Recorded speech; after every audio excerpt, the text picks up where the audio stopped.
Hi everyone, good morning, good evening, good afternoon. How are you?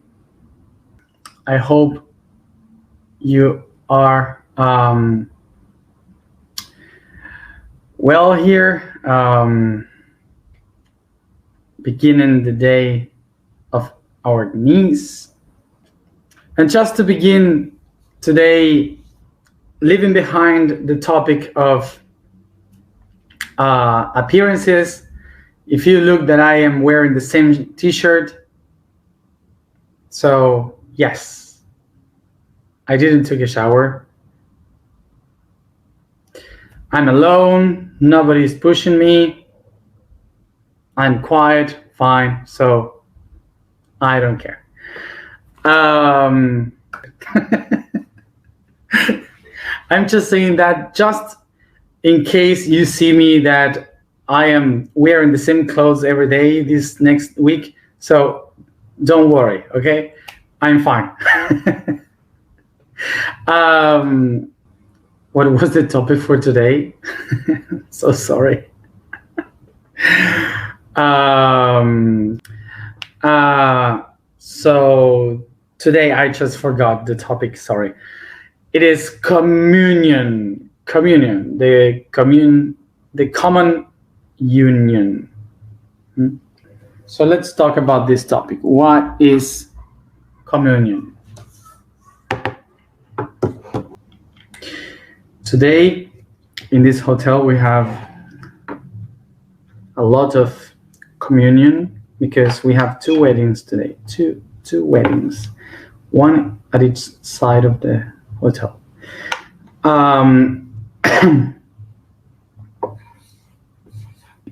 So I think it's a very easy topic today. So communion comes from two words, that is common and union. Common comes from como, which is a way of saying the way. The way in which you do things, like, which is like a way of doing things, and union that comes from uno, meaning one. So it's easy to understand. One way. So we have here that communion is basically only one way of doing the things. That would be a communion.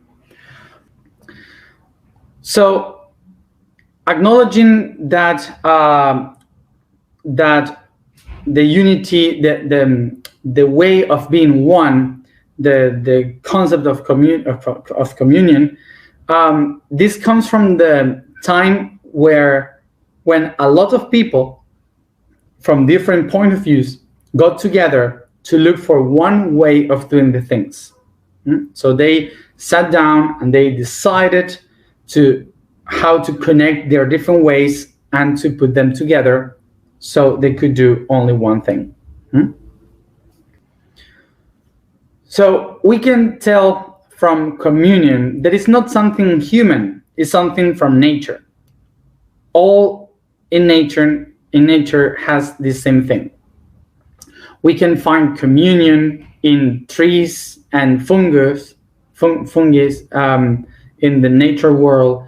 We can find how fungi, the world of fungi, helps the plants to nourish the roots so they grow stronger.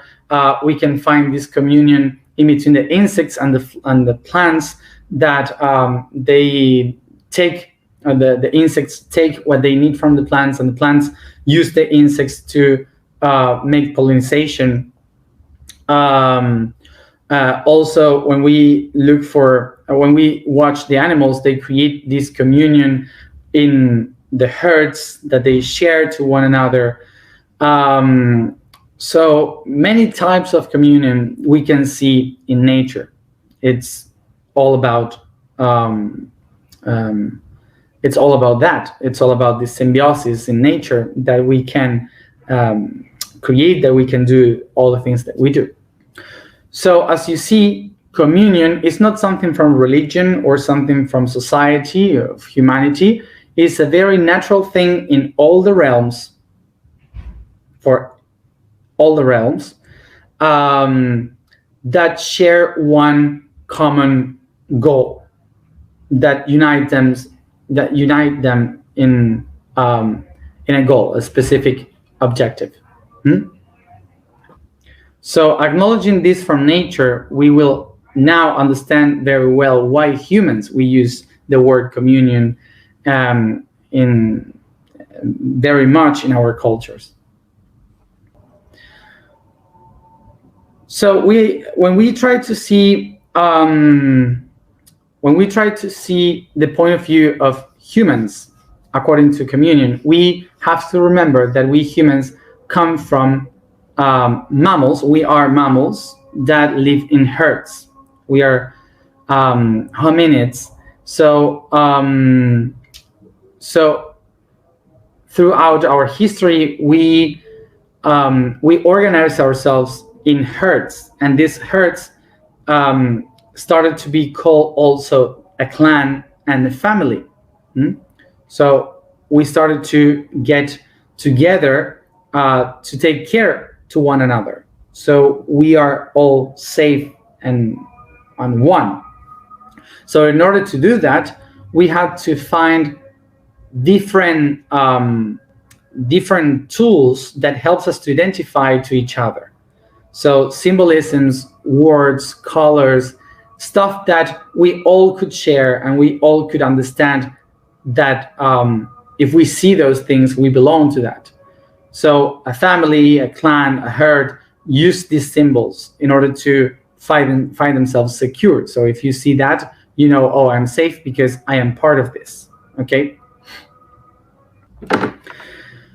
So along history, what we started to do with this communitary concept of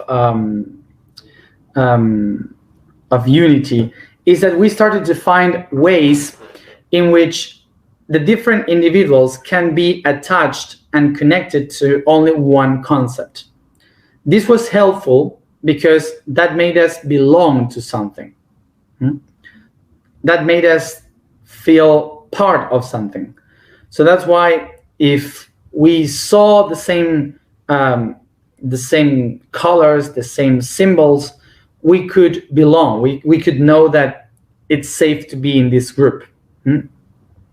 So this concept of a common way of doing things created the idea that all these kind of different individuals, they are one. They are not different beings that you have to call by their own name, but they are only one being altogether. And this created the idea of being one as a family, being one as a clan, and also created the idea of cultures, of nationalisms, in which you can kind of share the same things, the same ways of doing something with many others. It doesn't matter if it's just 2 people or 1,000 people, they can share the same thing and be called as one. So for example, when you speak about the nervous system, okay, so you have millions of cells that are called neurons, that each one of them administrate a kind of information, but all of them together are called the nerve system or the brain. So it's much more easy to say the brain than to name each one of the neurons, of course. So it would be impossible.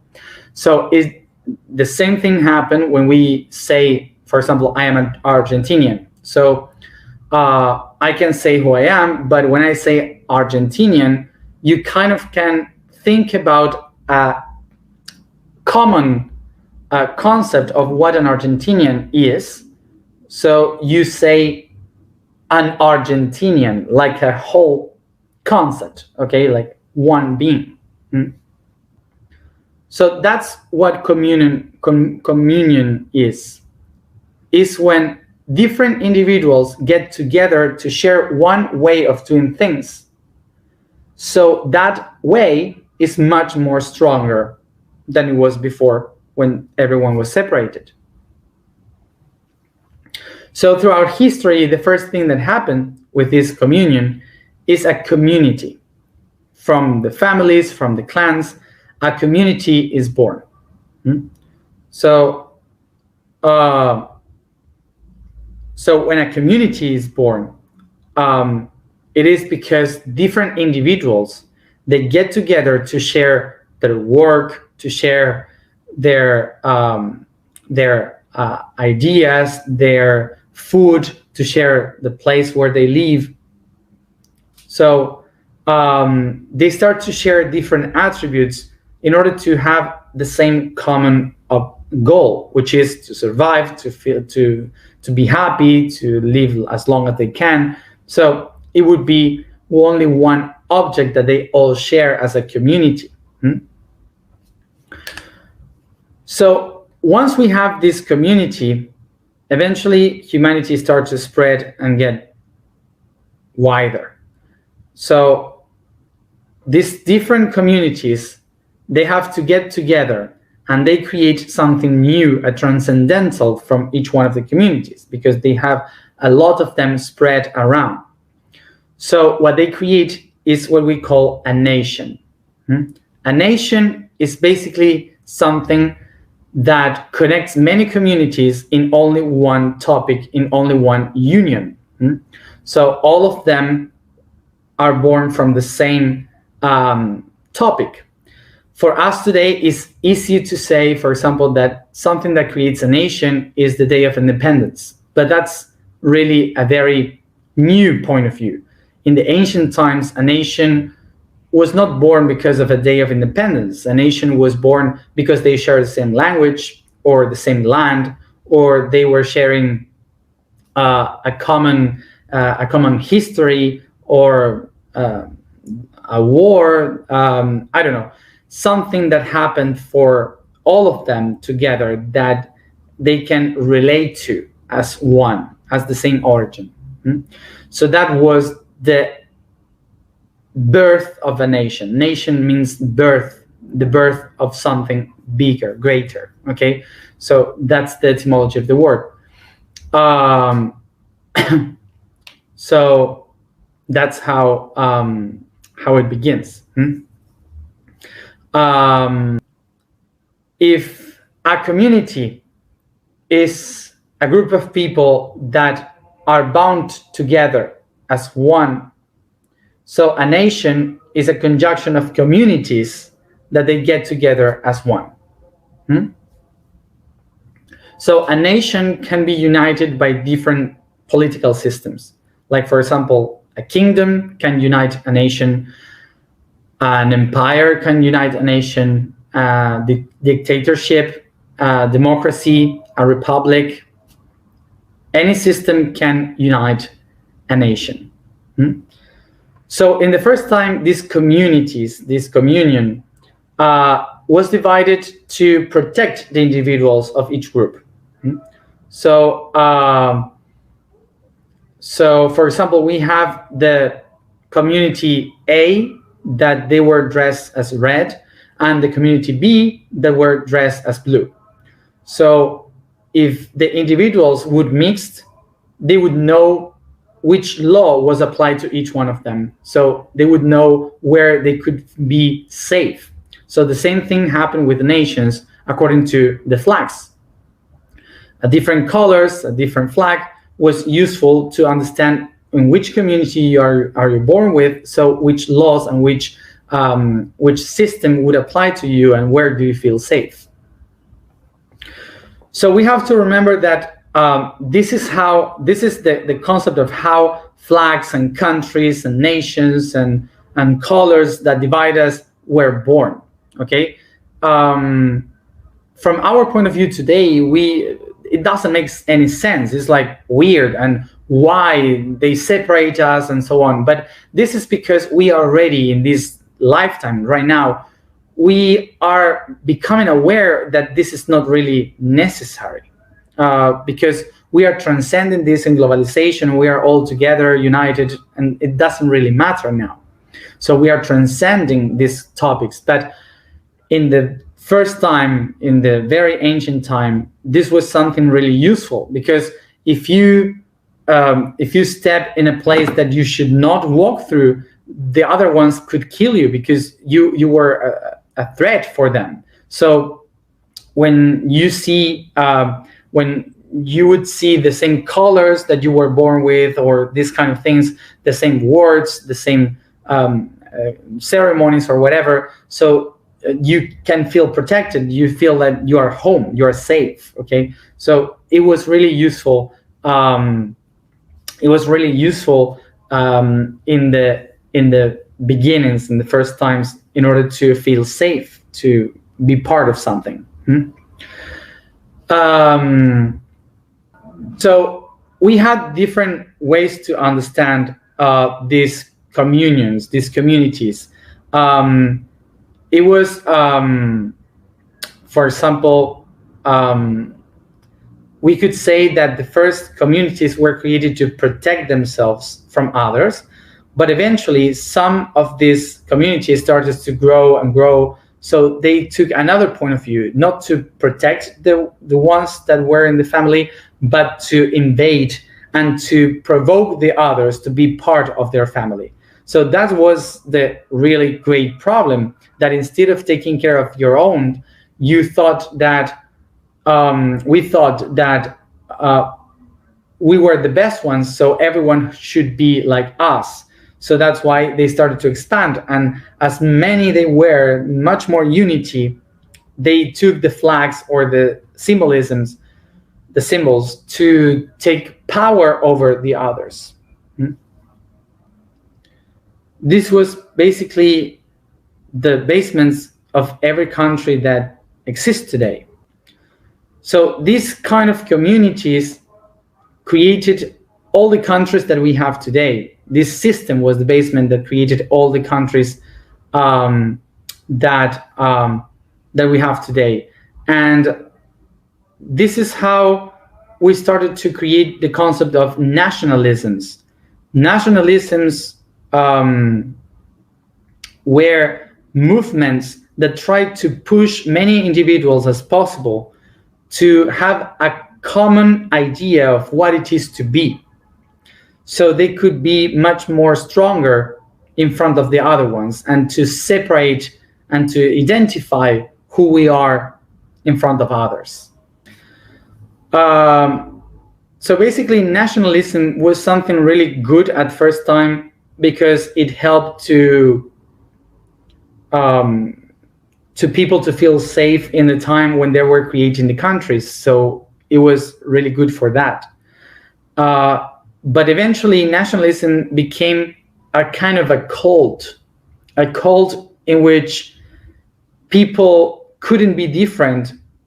Otherwise, there would be like a judgment to acknowledge, to know who, if you belong to the group, or if you deserve to die or to be expelled from the group. Today, nationalisms are something really wrong for our planet, because it creates the false idea that we have to be united and defend ourselves from someone. And nationalisms are really easy to handle, to manipulate by symbolisms. So, for example, I cannot speak about nationalisms from other countries because I didn't live the history of other countries, but I can tell from my own country, Argentina. In Argentina, we have a history of a community that was forced to be Argentinian. The original people from the territory was forced to be named as Argentinians, were forced to be called Argentinians, even if they were not, because they were native from their own regions. And the rest of the country, in the late 800s, where they came in boats from Europe, and they were forced to be called Argentinians. They were forced to create the idea of a nation that wasn't existing, that it didn't exist. Argentina was just an idea of a few people, and the rest of the people were forced to be called Argentinians. So they brainwashed all the people in order to become Argentinian, for example. And we have been so brainwashed that all the nation, all the people in Argentina used to say that we have been colonized by the European people. And I've been not colonized by European people, because I am European. You can see my green eyes, my white skin. I am from Europe. So the only thing is that just my grandfather came and took some land, and I was born there. But I was born in a territory that someone called Argentina.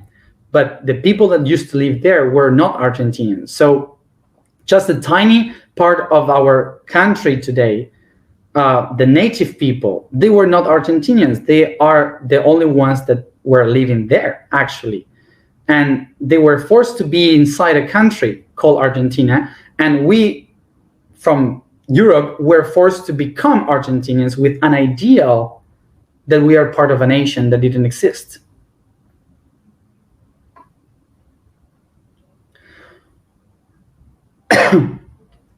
So nationalisms used to put us into the same box of something, in the same box of an ideology, even using symbolisms and so on against other countries that we have no problem with. So it doesn't have any sense. It might have had a temporary use and goal, but now it doesn't have that meaning anymore. So other thing that nationalisms used to do is to create false problems that doesn't affect anyone of us, but they create these kind of conflicts in order to unify a nation that is breaking up or taking a different course, because some people are afraid of new things, of transforming into new things. So they create false conflicts in order to create fear that attach and unify the nation against something from the outside. And nationalisms used to do this a lot. We have seen this, for example, in the States, where Donald Trump was creating false enemies in the outside and even inside the country, trying to unify a population on someone, okay, to unify it as one, the nation. The same thing happened in Germany in the 30s. So this happened many times, all the time, creating false conflicts in order to create nationalisms that unify the countries that are breaking up. And it always has to be about creating a false and outer enemy. So, for example, today we have COVID, and everyone is talking about COVID and all these conflicts, but there's no terrorism anymore. What happened with the terrorism?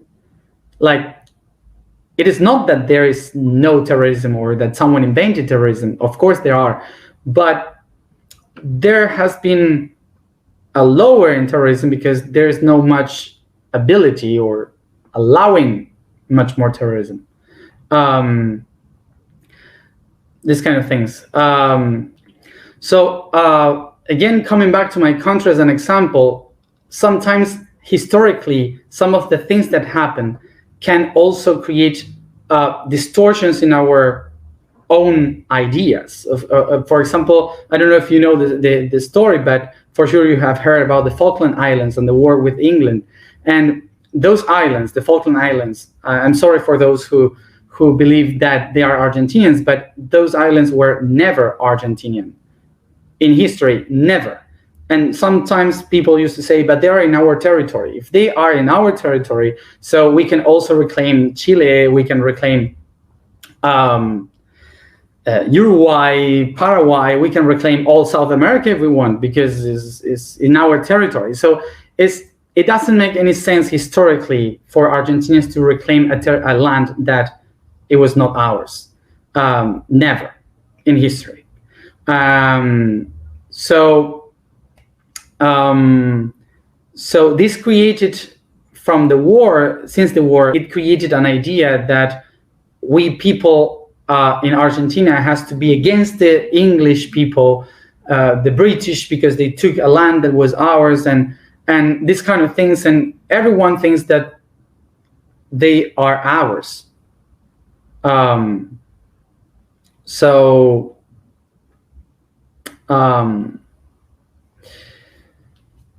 So it creates a common idea that brainwashed the history and that makes us believe some stuff that never happened, really.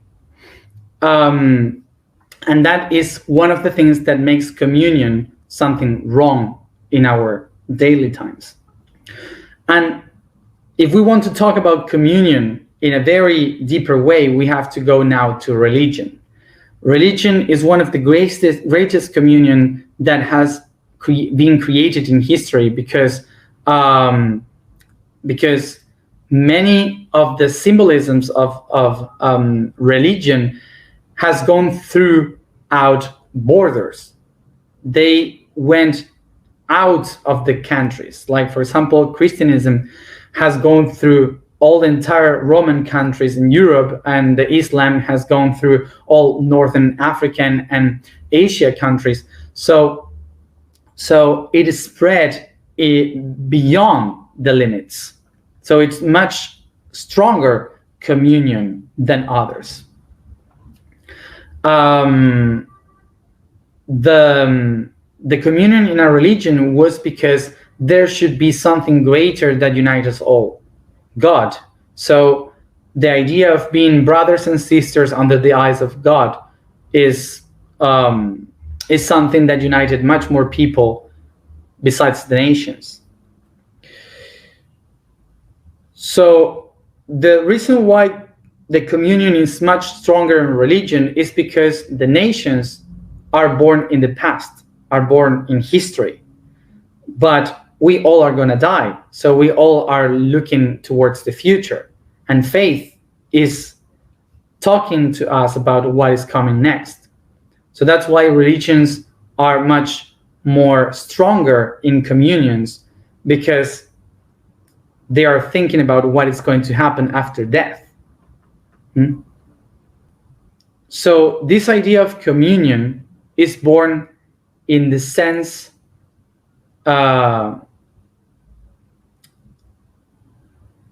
this concept of communion is related to the sense of belonging to something, to someone.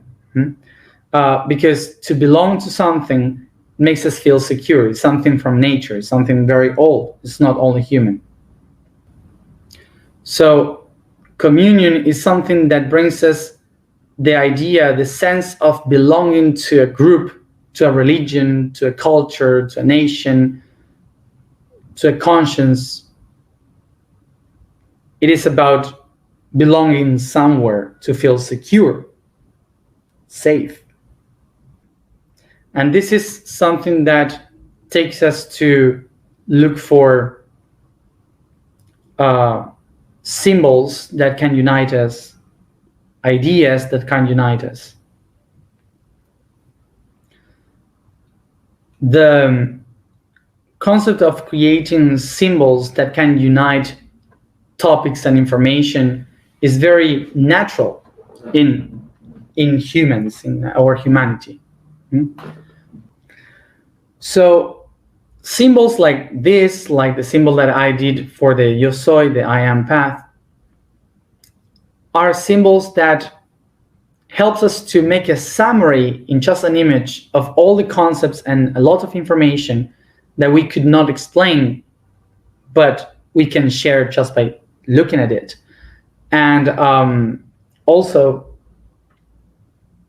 we can relate to the others, to the people, when we connect with them. When we see that the other one has the symbol, we can feel connected and know who to talk to and what to talk to or about. So the conflict here is not the symbol itself. Symbols are good, are information. The conflict here is believing that I belong to that symbol, is to feel attached to that symbol. So, for example, I can wear the cross, the Christian cross, and maybe it's because I can relate to others with the same religion, but I can also be open to others. I can also be open to different points of view and to different philosophies in life. The real conflict here is when we use the symbols with fear, feeling afraid of not being part of something. So, symbols, flags, colors, histories, nations, traditions, cultures, countries, they all are symbols, information, data that summarize many things. But just that. We cannot feel attached to that. We cannot say, I belong to that symbol. Otherwise, we are not free. We are not ourselves.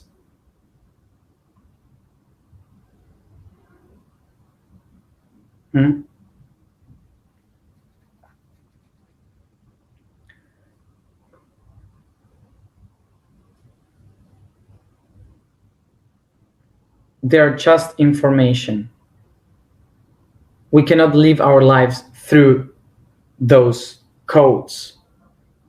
We just can use them for something, to relate with the others. But that's it. So the sentence that Am said to me today, I guess it's really clear for this. We have to leave behind the sense of belonging, of pertinence, and to have a sense, a meaning.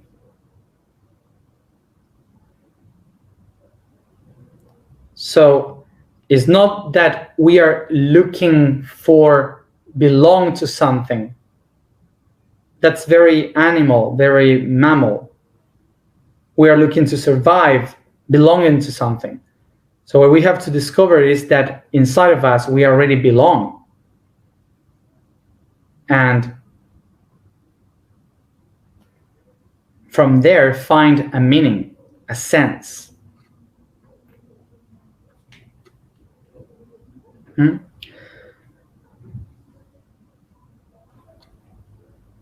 So, for example, what we are doing here, the main idea of this is for you not to belong to this network of the I am. It's not that after all this you still belong and you say, I am part of this network of the I am. No. The main idea of this is for you to use the I am and to belong to yourself.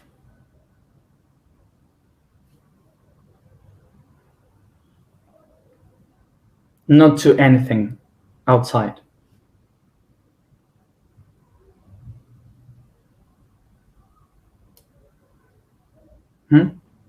Actually, in the age of Aquarius, we will be giving much more to others, belonging to ourselves, than belonging to a network.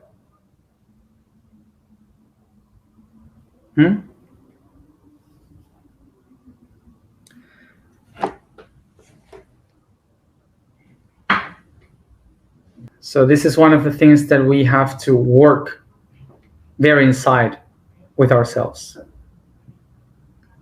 The vibration for today is 2. The statement today is I am energy of manifestation.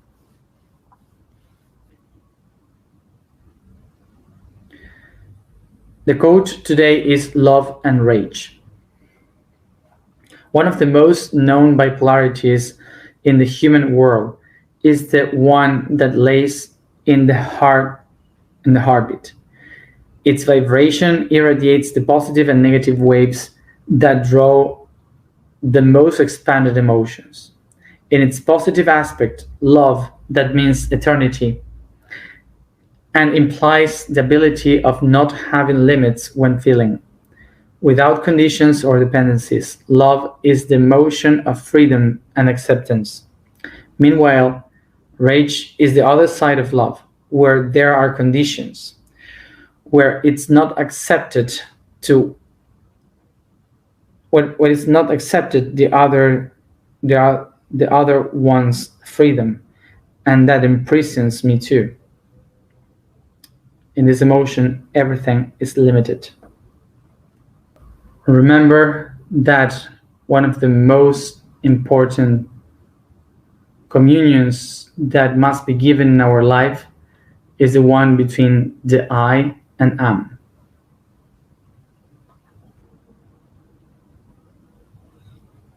Sit comfortable, close your eyes, and concentrate in your breathings.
I take a deep breath.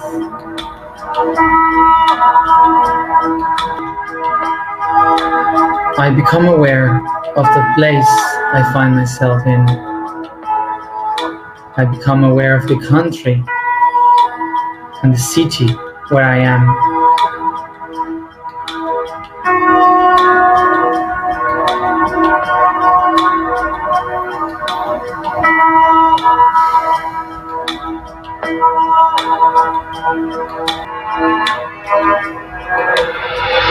I take a moment to feel, to perceive what sensations I receive, acknowledging in which country I find myself in.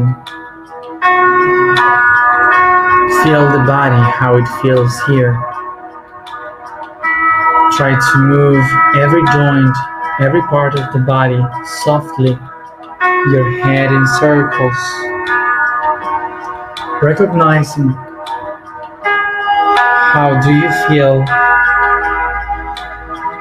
in this position.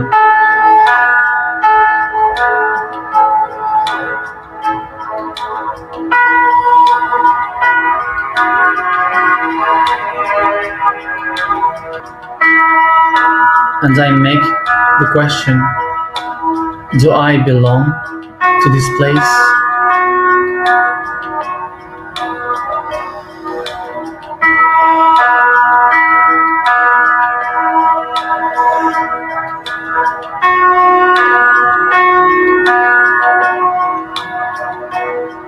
I take a deep breath and I try to think, to feel to which country I belong, which city I belong, to which space I belong.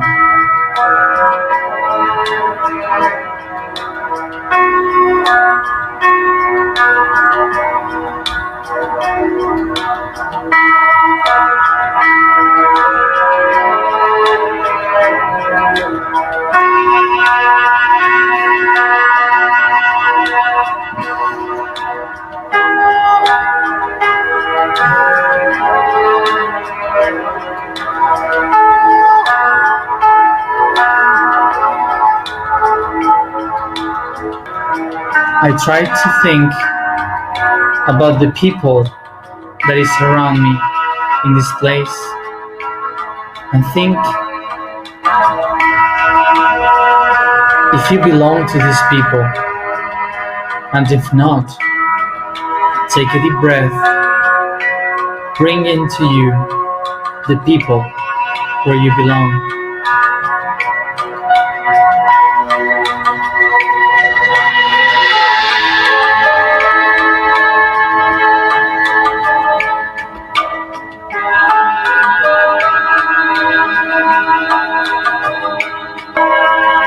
I unify here all the people that corresponds to me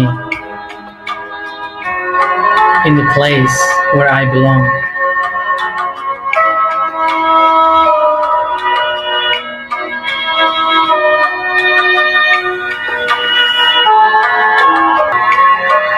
And I become aware of this here and now.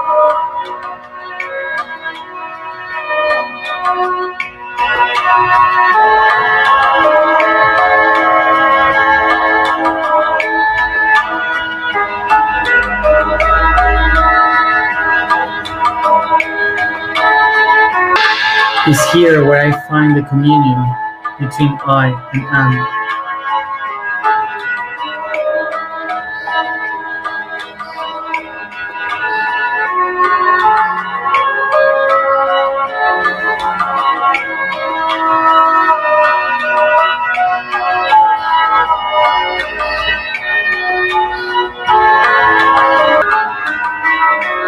And in this connection I realize that I don't belong to any place and to anybody. For the only reason I can feel that I am fine in this place with these people is the inner connection of this communion of I and am. And it's from here where I can feel complete.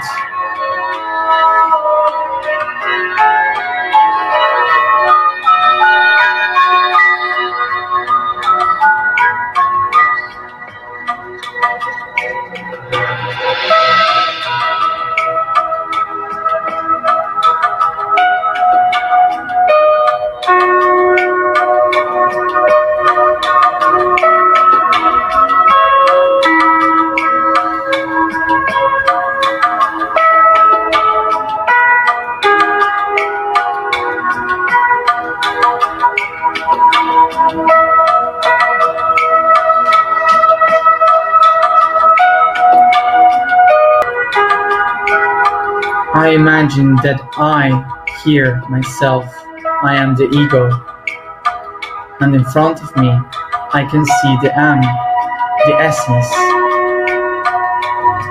and everything that is around me, the place, the people, are just a reminder that I and am are the only possible and real communion in my life.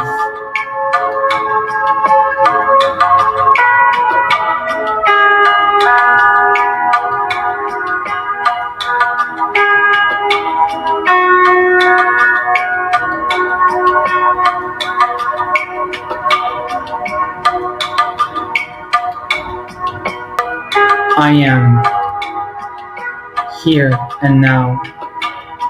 I am in this world without belonging to it.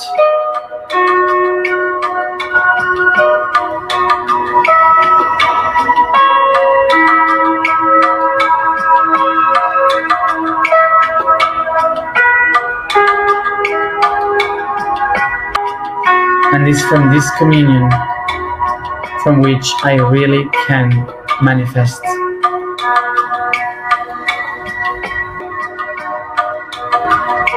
I extend my hands, receiving the hand of I and am, sealing here the communion between myself. I take a deep breath and activate it.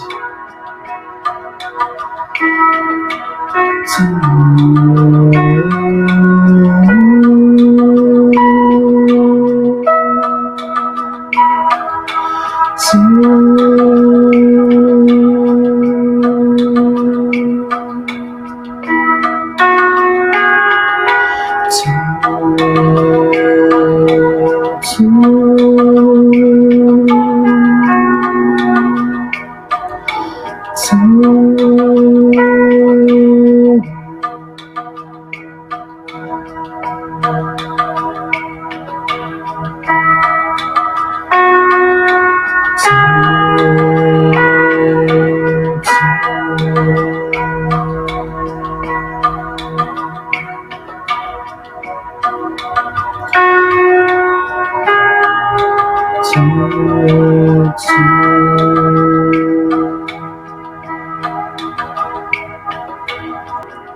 am the energy of manifestation.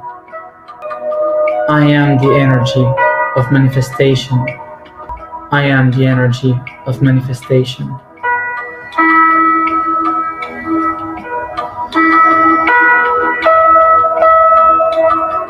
I think, I think, I think.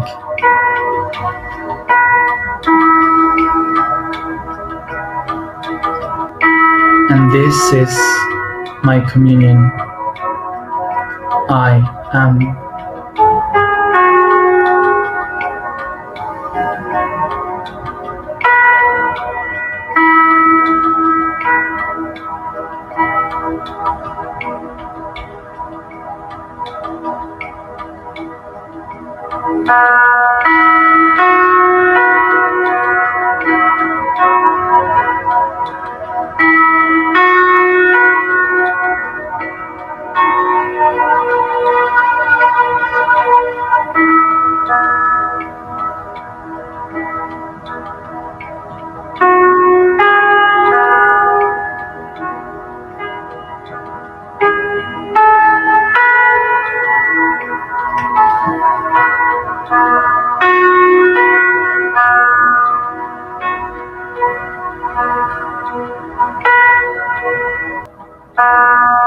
I take a deep breath, and each one at its own time come back here and now.